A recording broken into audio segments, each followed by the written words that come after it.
வணக்கம். சற்றுமுன் கிடைக்கப்பெற்ற மிக முக்கியமான செய்தி ஒன்று வெளியாகி உள்ளது.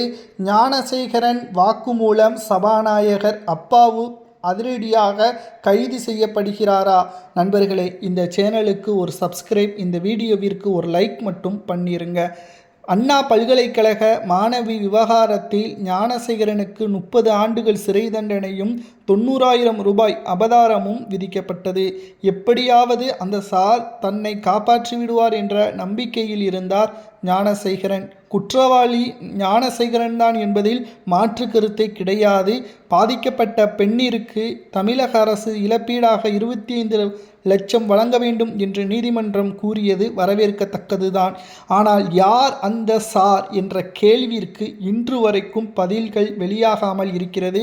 மேலும் புதிய பிரச்சனைகள் வரும்பொழுது பழைய பிரச்சனைகளை மறக்கக்கூடியதுதான் நமது இயல்பு. ஆனால் தற்பொழுது யார் அந்த சார் என்பதை தேர்தல் நேரத்தில் உண்மையாக உறுதியாக வெளியிடக்கூடிய ஒரு நம்பகத்தன்மையாக நம்முடைய சேனலில் நாம் வெளியிடப் போவது என்னவென்றால், ஞானசேகரன் அவர்கள் தற்பொழுது மீண்டும் அந்த வழக்கை தனது உறவினர்கள் மூலமாக உச்சநீதிமன்றம் வரை சென்று இந்த வழக்கை மறுபரிசீலனை செய்ய வேண்டும், தான் வாக்குமூலம் கொடுக்க உள்ளதாகவும் தெரிவித்துள்ளார். யார் அந்த சார் என்பதற்கான விடையாக அது மாறுமா? ஏனென்றால் திமுகவின் மிக முக்கியமான அமைச்சர் மா சுப்பிரமணியன், குறிப்பாக சபாநாயகர் அப்பாவிற்கு நெருக்கமாக இருந்தவர்தான் இந்த ஞானசேகரன்.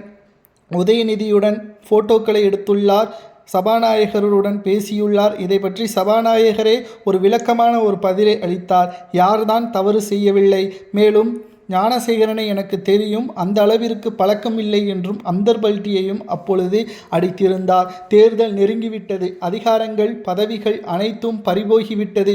இப்பொழுது நீதிமன்றத்திற்கு இந்த வழக்கு வந்தால், வாக்குமூலத்தை ஞானசேகரன் கொடுத்தால் நிச்சயம் அதற்கான தண்டனை கிடைக்கும்.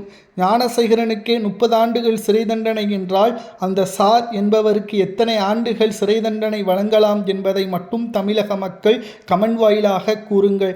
இதுபோன்ற தொடர்ச்சியான சம்பவங்கள் திமுகவின் ஆட்சியில் மட்டும்தான் நடந்துள்ளது. பெரும்பான்மையான தவறுகள் திமுகவின் நிர்வாகிகளும் தொண்டர்களும் தான் செய்ததாக குற்றச்சாட்டுகளும் எழுந்துள்ளது.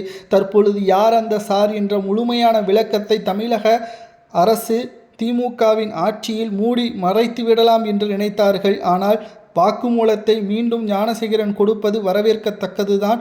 ஏனென்றால் குற்றம் செய்தவனை விட அதை தூண்டியவனுக்குத்தான் அதிக தண்டனை என்று சட்டம் கூறுகிறது. தற்பொழுது அந்த சாருக்கு என்ன தண்டனை கொடுக்கலாம்? ஒருவேளை அந்த சார் யாராக இருக்கக்கூடும் என்பதை கமெண்ட் வாயிலாக மறக்காமல் கூறுங்கள்.